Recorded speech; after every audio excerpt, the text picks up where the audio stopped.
Today on Mr. Media, I'll talk to indie filmmaker turned iPhone app developer Alex Ferrari, whose latest work is called Red Princess Blues. Stick around.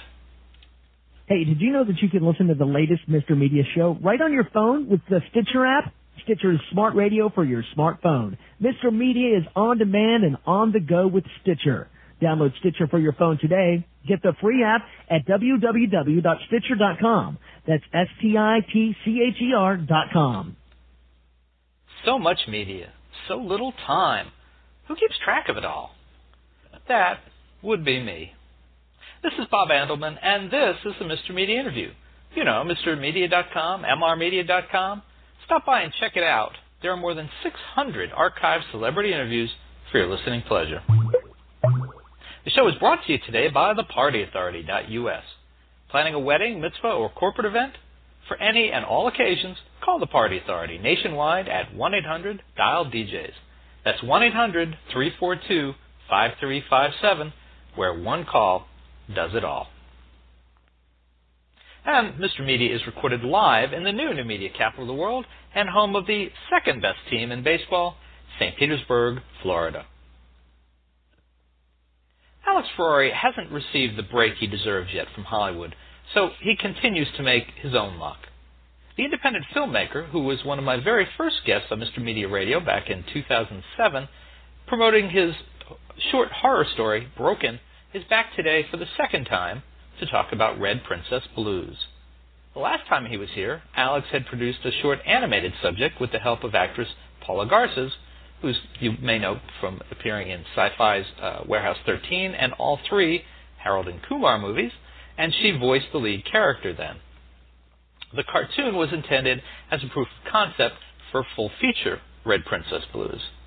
Now, today, Alex is here to talk about a left turn he's taken with the film, which you can download right now, right this minute, as an iPhone app. But first, let's capture some of the atmospherics of Red Princess Blues with this trailer. Listen up.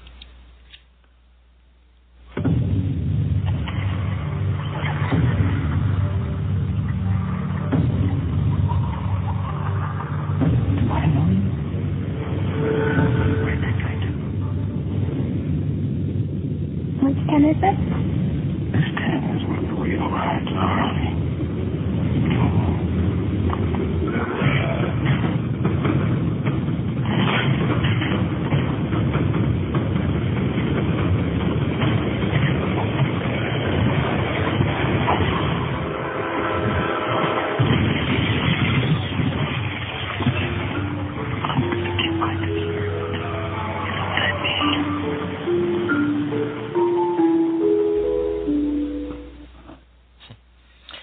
Alex Ferrari, welcome back to Mr. Media. Oh. There you are. Hey, Alex. How you doing, sir? Good. I got a bit of a tickle in my throat, so if I've hesitated a few times in speaking, it's I got to explain. That's all it is. Long time no talk. It's all good. I know it's been about a year or two, I would say. Yeah, and so your movie is an iPhone app. What? What? Well, I after I did the animated project of Red Princess Blues, it did go around town a little bit, around LA and Hollywood, and people were very interested in the project, but it got confusing for a lot of people, thinking it was an animated project. So once I moved to Los Angeles and set up shop here, and was able to build up some good connections and relationships, I decided to shoot the opening of the screenplay of the feature film, the live-action feature film, and show hopefully everybody, and prove to everybody that kind of show them the world of what we can do with little money, and also introduce them to the world of Red Princess Blues and show them what I can do, and prove that we can do a really high-quality product at low cost. And then as a marketing idea, I'm saying, because with Broken we sold over 5,000 DVDs of it, I don't want to do that again. So I was like, well, what's new? What's the new way of kind of distributing a film? And I said, well, no one's really done an app before, because you really can't get into the iTunes store unless you're going through a major distributor like Shorts.com or Sundance or one of those guys.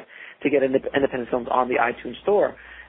So it's kind of locked off to independent filmmakers. So I said, well, why not create an app for it and allow consumers or audience members, if you will, to download it directly. And for 99 cents, you really can't argue. You get 11 minutes short plus a ton of behind-the-scenes videos, photos, links to other projects, other things, and YouTube channel, Twitter channel. I mean, pretty much an entire encompassing world of Red Princess Blues and what we're doing with it right now. And it's doing well so far. So it's I guess a lot of people have been telling me that I'm kind of ahead of the curve on this. Nobody's really done this before. And if they have, I haven't heard of it, and not many people have either. So we're trying to market it and see if that gathers some momentum. Did you hit any resistance from the folks at the at the App Store within Apple? I mean, they're nope. No, not one little bit. It went through like no problem at all. It's they had no problem with it. They had no problem with it at all. Apple is it's the mysterious Oz. They do what they I've been an Apple. I drank the Kool-Aid a long time ago with Apple, and they're like the mysterious Oz over there. They will reject something for no reason and they will accept something for no reason. So it's up to them, and they thank God, knock on wood, they completely accepted it and went through without a hitch. So we were very pleasantly surprised that it went through. And once it went through, it's all about marketing. It's all about getting the word out on it. Yeah, I'm thinking that this is going to open floodgates to a lot of guys like yourself who've done these short kind of proof of concept things and have no apparent audience for it except to throw it on their website. And maybe this is a whole new market. Well, yeah. Hopefully, it's a new distribution model for filmmakers. I mean, we're developing the app, the iPad, the full iPad version. Right now, you can download it obviously for iPad, but the full iPad version will be out in the next month or two, and hopefully later in the fall we'll have the Droid version of it. So between the two, we'll have 66% of the full mobile market, accessible to the full mobile market. And I have an iPhone, obviously, and I download apps all the time for $1. Like, oh yeah, even if it just looks cool, you'll buy it. So, my theory was, if there's a filmmaker out there who hears about this and they have an iPhone, they'll download it. It's $1. If you have an iPhone, you buy apps. It's usually the way it works. So I thought it was a good distribution model, and hopefully helps get the word out about the project. So at the end of the day, I'm not in the business of selling apps or in the business of selling DVDs. I want to make my movie, and hopefully this will shed some light on the project, which is the goal of it. Well, that's what I wanted to ask you. Is the end goal here still to produce a film, or is there any chance that you might find yourself becoming an app developer because of this opportunity? Absolutely not. I am a filmmaker 100%, and this is just an ends to a means, or a means to an end. Excuse me. I've been following the dream of being a director, directing feature films. I've been directing for many years, commercials and shorts and other things like that. But to do a feature film has been a goal of mine for as long as I can remember. And this is just another tool. It's just another tool, another avenue to see if I can gather some attention, and specifically attention to the project. And hopefully it's not a gimmick. Hopefully, a lot of people have seen the movie and really like it. They think it's something that's not out there right now in the marketplace. So hopefully this will gain some momentum. One of the things I always found different about you, and this is the third time we've talked on the show, and we've talked once or twice off the air, is that you have a sense of marketing. You have a sense of, I'm not just producing, a lovely picture. I've got to sell it. I don't have this big machine behind me, so I have to have a concept of marketing and advertising.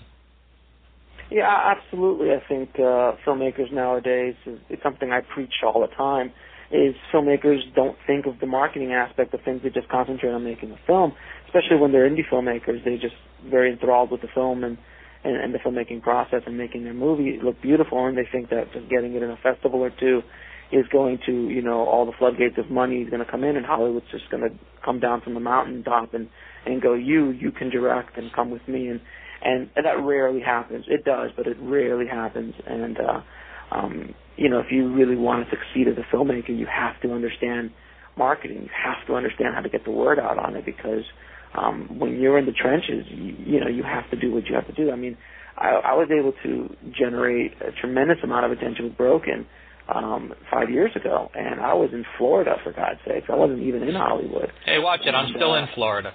Hey, you know what I'm saying. I love Florida. I was raised there, born there, but it's not the Hollywood Mecca by any stretch of the imagination. I was able to generate a tremendous amount of interest in the project by doing marketing, and now I'm doing that again with Red Princess Blues and trying to get the word out again through it, and it's again picking up momentum, and we're getting reviews. We've gotten into 9 or 10 festivals already within the first 3 weeks of me submitting. So people are definitely it's being received very well, and hopefully it will move forward to the next level. But marketing is, in today's world, if you don't understand marketing and understand what you're trying to sell, because this is a product.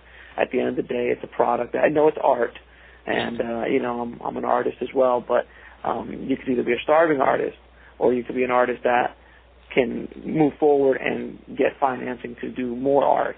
All the great artists in the world have to deal with that, whether that be selling a painting, selling a book, or selling a movie. You have to understand how to market and how to get the word out on your projects and on your product.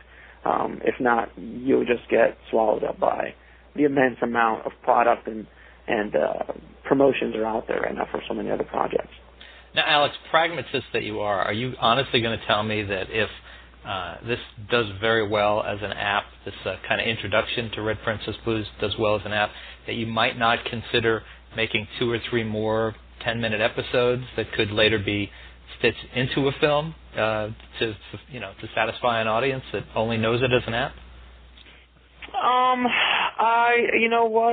I'll jump off that bridge when I get to it. I mean, if I'm able to direct and continue to tell my stories as a storyteller, if that avenue happens to be a mobile device, or that might be webisodes or feature films or things like that, absolutely, it's something that I'm open to. The end goal is to direct feature films and to get that part of my career off the ground. But I'm open to anything as long as I get to direct good stories and move my career forward in whatever shape or form. Absolutely.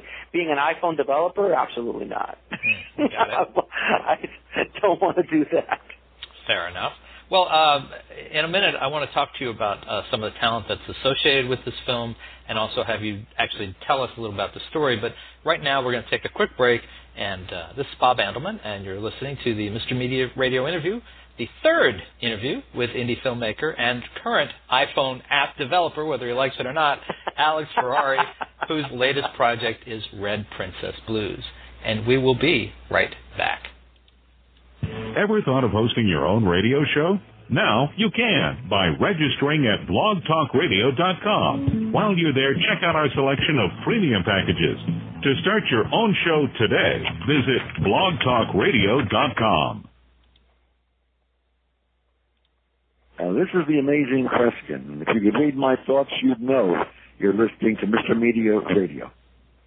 And this is Bob Andelman, and I knew he was going to say that. And, of course, you are listening to the Mr. Media Radio interview with indie filmmaker and iPhone app developer Alex Ferrari, whose latest project is Red Princess Blues.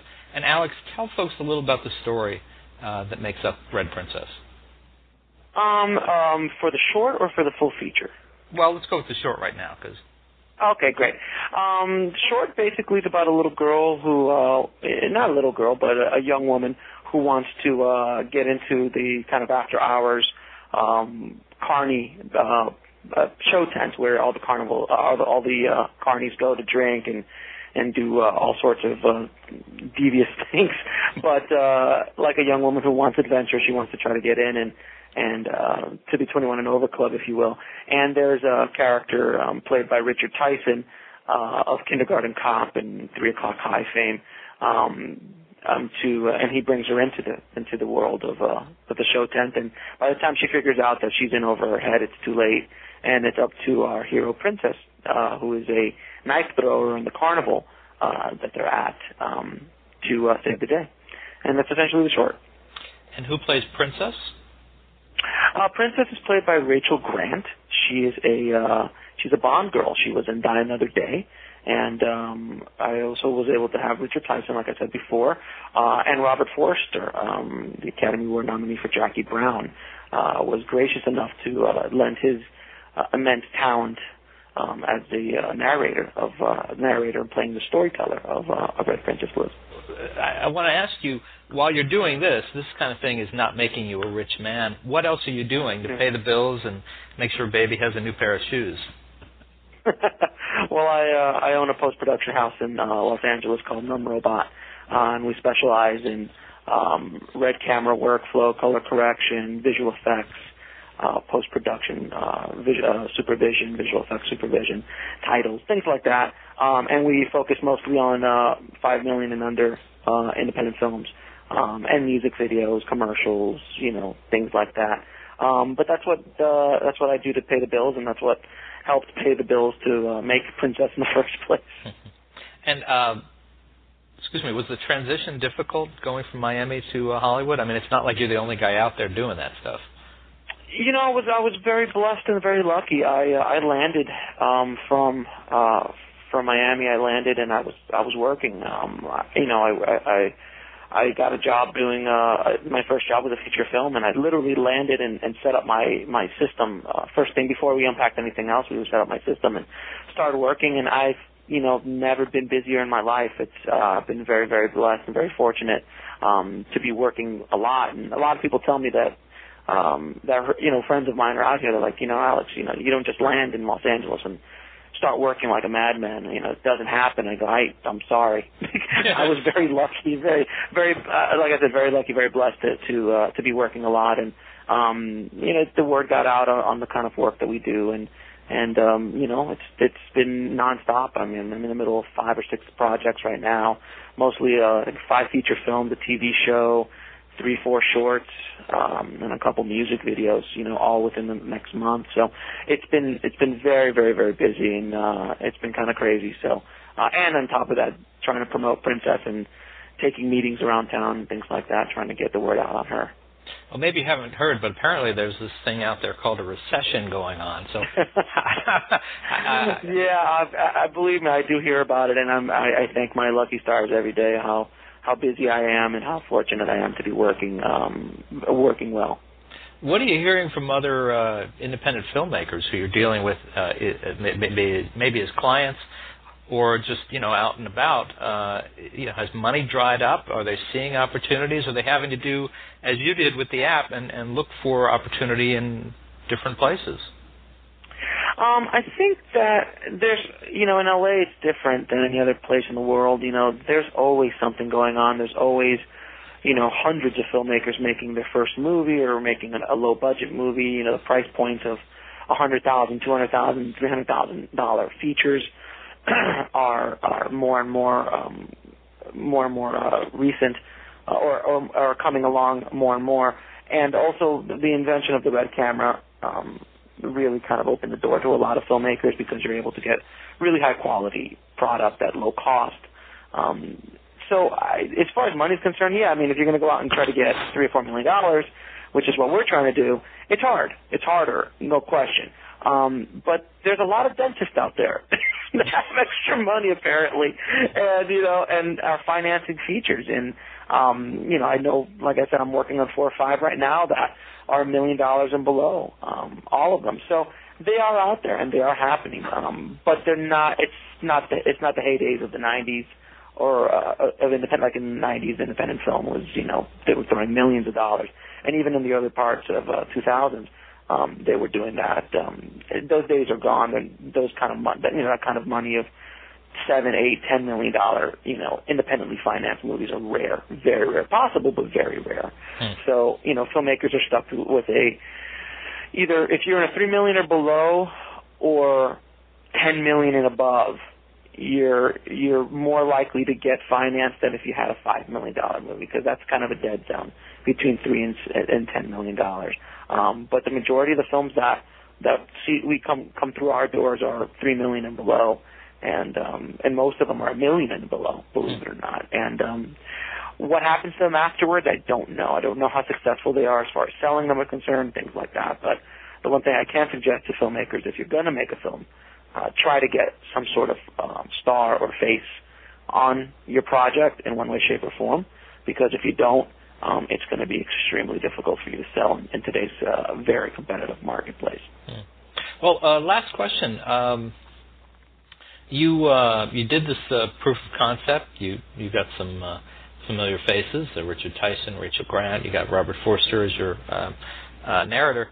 But if you have to lay off 6 months or a year before you can get the money to go back and actually shoot the entire feature, or some other, and knowing you'll find some other inventive way to do some more, do you have to start over again, or is this cast committed to coming back to you when you're able to do it again?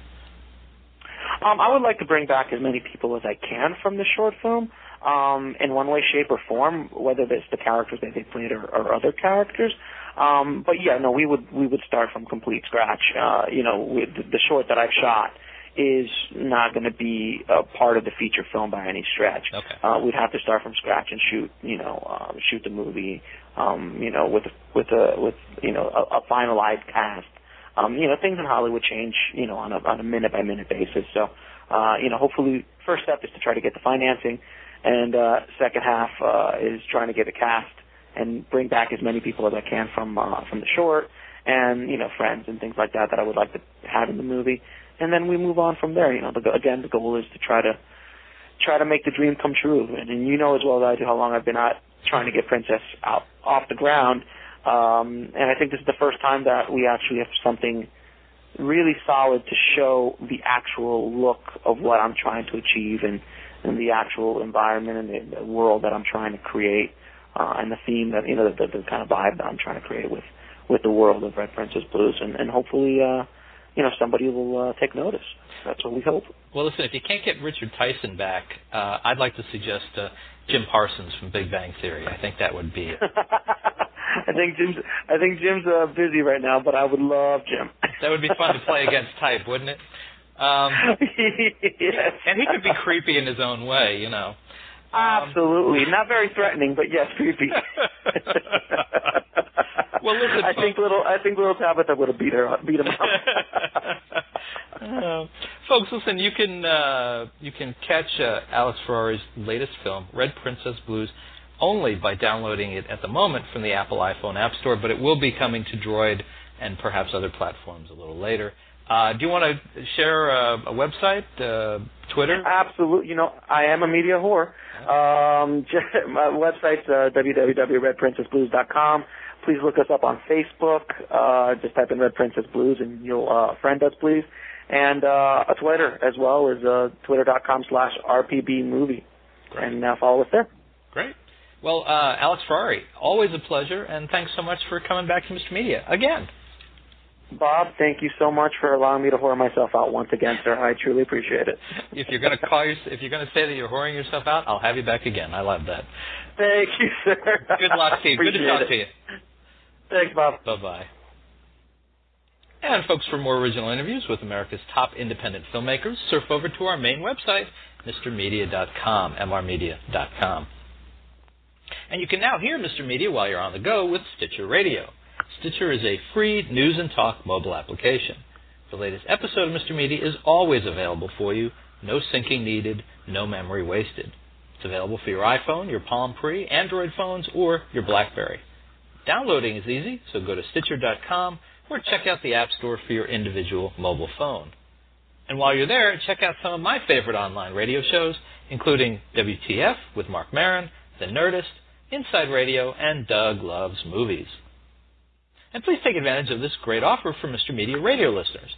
Go to audiblepodcast.com/mrmedia to get a free audiobook download of your choice when you sign up today. Again, that's audiblepodcast.com/mrmedia for your free audiobook. Subscribe to Mr. Media on iTunes and you'll never miss a show. Just search Mr. Media Interviews from within iTunes and subscribe for free. And while you're there, give us a few rating points. You know, maybe a lot. Maybe like 5. 5 would be nice. Say something nice in a review. We'd appreciate it. And, of course, you can follow me on Facebook or on Twitter, twitter.com/Andelman, or on Facebook, just search Mr. Media Interviews. Thanks so much for joining us today. Always appreciate when you give up a little piece of your day and come spend it with us. Thanks for listening.